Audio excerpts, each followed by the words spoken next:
हम analytical reasoning का second lecture कर रहे हैं और इस वीडियो में एनालिटिकल रीजनिंग ग्रुपिंग से रिलेवेंट एक क्वेश्चन सॉल्व करेंगे जो कि कम्पिटिटिव एग्जाम के लिए बहुत इंपॉर्टेंट है, जिस तरह HAT, NTA, SCAT, SSC, UPSC, ETEA, MDCAT et cetera के लिए।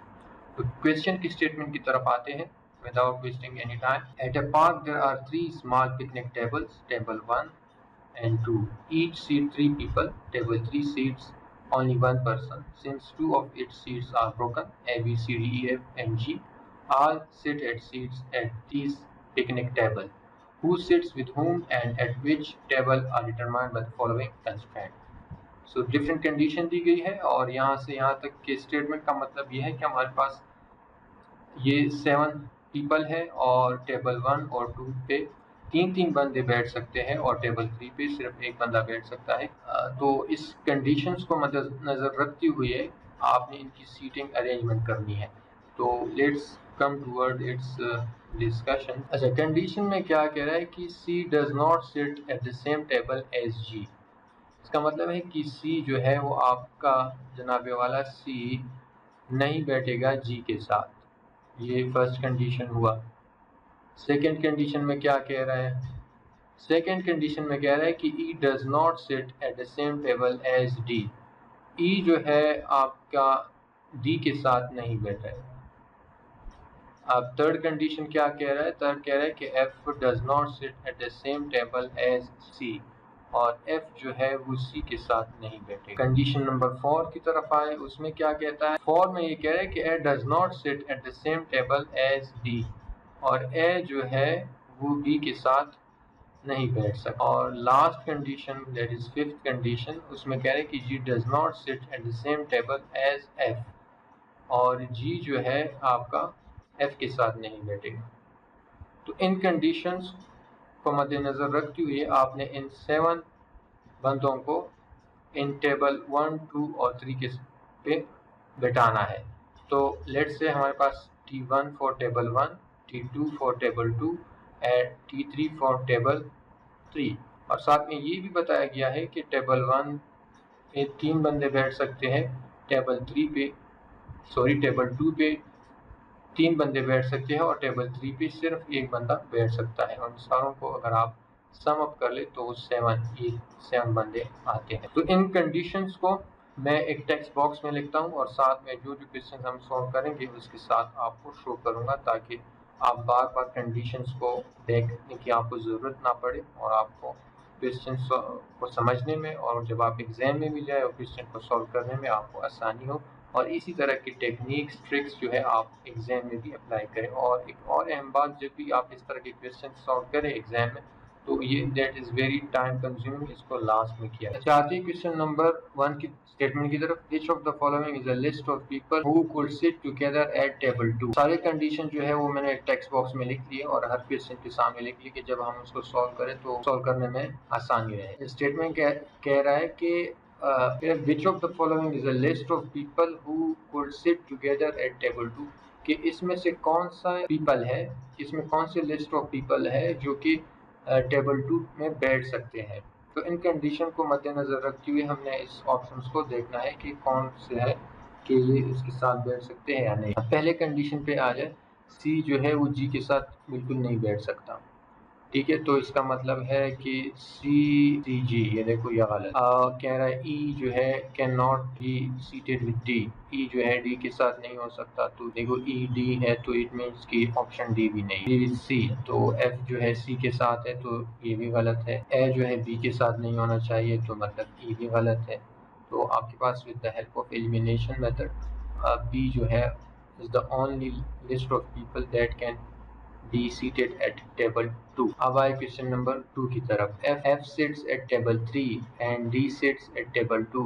Then which of the following pairs could share a table? अब यहाँ पे कंडीशन दी गई है, मैं टेबल्स को ड्रा कर लेता हूँ। Let's say this is table 3, ये टेबल 3 है। Table 1, this is table 2 and this is table 3। हमें पता है कि टेबल 3 में सिर्फ एक बंदा होगा, टेबल 2 और 1 में तीन बंदे होंगे। लेकिन क्वेश्चन 2 में जो स्टेटमेंट में गिवन है उसमें कह रहा है कि F सिट्स एट टेबल 3, तो मतलब यहाँ पे F3 हुआ, और D seats at table 2 D जो है यहाँ पे है, मतलब इसकी जगह जो है वो फिक्स्ड है। अब डी अगर यहाँ पे है तो अब देखो डी ई साथ में नहीं होने चाहिए, तो ई यहाँ पे आएगा। अगर एफ यहाँ पे है तो जी यहाँ पे होगा। तो ये फिक्स्ड पोजीशंस हैं इनकी, तो इनको मद्देनजर रखते हुए इनकी ऑप्शंस की तरफ आते हैं। कह रहे कि then which of the following pair would share a table, कि इनमें से कौन सा जो है टेबल को शेयर कर सकता है। ये ऑप्शन दिए गए हैं A and B. A and B share नहीं कर सकते क्योंकि यहाँ पे ऑलरेडी हमें बताया गया कि A can not be with B, तो ये तो हमारा ऑप्शन नहीं हुआ। डी और ई भी नहीं होनी चाहिए क्योंकि यहाँ है ऑप्शन में। सी और एफ को देख लो, सी जो है एफ के साथ नहीं आ सकता। क्यों? क्योंकि हमें पता है कि टेबल 3 पे सिर्फ एक ही बंदा आ सकता है, वो एफ ने ऑलरेडी यहाँ पे ऑक्युपाई कर लिया है, तो सी जो है यहाँ पे नहीं आ सकता, तो इसलिए हमारा ऑप्शन सी भी जो है वो गलत। अब ई की तरफ आते हैं कि ई क्यों गलत है। ए एफ अगेन यहाँ पे ए नहीं आ सकते क्योंकि एफ ऑलरेडी है, क्योंकि यहाँ पे सिर्फ एक ही बंदा अलाउड है, तो ये भी गलत है। तो the only option left that is correct that is D. अब आते हैं क्वेश्चन नंबर 3 की तरफ। If C can not sit at a table with B और A, then which of the following must not be. तो मतलब हमने false state देखना है। सी अगर टेबल विद बी और ए के साथ ना बैठे तो इनमें से कौन सा जो है गलत है, वो ऑप्शन हमने ढूंढना है।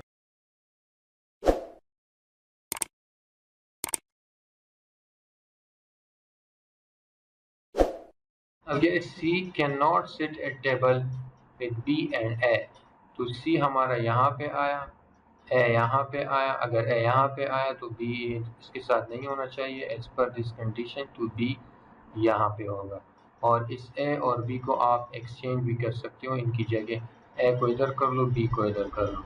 तो हम ऑप्शन की तरफ आते हैं। ई सिट्स एट टेबल 2। अब देख लो ई जो है हम 2 में रख सकते हैं, ई को हम 2 में रख सकते हैं, तो फिर डी जो है यहाँ पे होगा, तो ये करेक्ट है। ये हमारा ए सिट्स विद जी, ए जो है जी के साथ आप रख सकते हो, जी जो है इसके साथ रख लो, एफ इधर आएगा, तो ये भी करेक्ट है। तो ये हमारा। अब सी देख लो, एफ सिट्स एट टेबल 3, तो यहाँ पे आप सी के साथ एफ नहीं लगा सकते क्योंकि सी ऑलरेडी टेबल 3 में है, तो आप एफ नहीं लगा सकते क्योंकि इस कंडीशन के मुताबिक T3 टेबल 3 में सिर्फ एक बंदा आ सकता है, तो ये ऑप्शन सी जो है गलत है। तो इस वजह से ये हमारा ऑप्शन है, क्योंकि यहाँ पे हमसे पूछा गया कि गलत ऑप्शन बताएं। डी जो है जी सिट्स विद बी, अगेन यहाँ पे आप जी लगा सकते हो, तो एफ यहाँ पे लगेगा, तो ये भी ठीक है, तो इसलिए ये हमारा ऑप्शन नहीं है। E sits with A. Question number 4 की तरफ आते हैं। If C share a table with E and G share a table with A, then which of the following could be true. तो ट्रू ऑप्शन को हमने ढूंढना है। अगर सी जो है वो ई के साथ हो और जी जो है वो ए के साथ हो, और इन कंडीशन को मद्देनजर रखते हुए हमने इससे ये ऑप्शन को ढूंढना। अब ये कह रहे हैं कि C share a table with E, C जो है ई के साथ, and G share a table with A, G जो है वो ए के साथ, ठीक है। तो इसका मतलब है कि यहाँ पे एफ आए। ई से स्टार्ट करते हैं। D share table 2 with C, ये गलत है क्योंकि डी जो है सी के साथ नहीं आ सकता क्योंकि ऑलरेडी ई है, तो फिर डी नहीं आ। B share table 3 with A, D तो बिल्कुल भी नहीं हो सकता, टेबल 3 पे सिर्फ एक ही बंदा है, ये भी गलत। F share table 1 with B, देखो यहाँ पे जी ए अगर यहाँ पे है तो यहाँ पे बी नहीं होना चाहिए और ना हो सकता है एज पर दिस कंडीशन, तो बी जो है वो यहाँ पे आएगा और एफ इधर है नहीं, तो इसका मतलब है कि ये वाला ऑप्शन भी हमारा गलत। जी शेयर टेबल 2 विद ई, कह रहे कि जी जो है वो ई के साथ टेबल 2 शेयर करेगा, जो कि मुमकिन ही नहीं है कि सी जो है ऑलरेडी ई के साथ है as per this statement given, तो ये भी गलत है।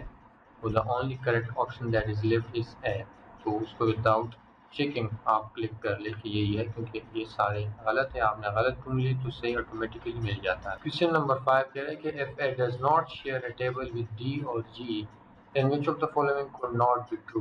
मतलब हमने फॉल्स ऑप्शन को ढूंढना है।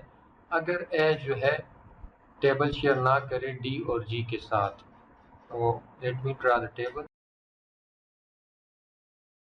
This is table T3, this is T1 and this is T2। Let's say यहाँ पे A है और यहाँ पे D है और यहाँ पे G है, तो T3 में और कोई नहीं आ सकता क्योंकि इसमें सिर्फ एक ही बंदा आ सकता है। As per this condition. अगर डी यहाँ पे है तो ई यहाँ पे आएगा एज पर दिस कंडीशन, क्योंकि ये साथ नहीं। और अगर ए यहाँ पर है T1 में है, टेबल 1 में है, तो बी जो है आपका 2 में आएगा। अब इन सारे ए ई को आप टेबल 2 पे रख सकते हो और ये डी बी जो है आप टेबल 1 में रख सकते हो, मतलब आप इसको एक्सचेंज कर सकते हो, इसमें कोई। अब आते हैं इन ऑप्शंस की तरफ और इन कंडीशन को मद्देनजर रखते हुए हम देखते हैं कि ये ऑप्शन जो है इसमें से कौन सा गलत है। D seats at table 1, D मैंने कहा ना कि आप इसको यहाँ पे लिख सकते हो, तो ये सही है, इसलिए ये हमारा। G sits at table 3, G table 3 में बैठ सकता है, हाँ ये भी ठीक है,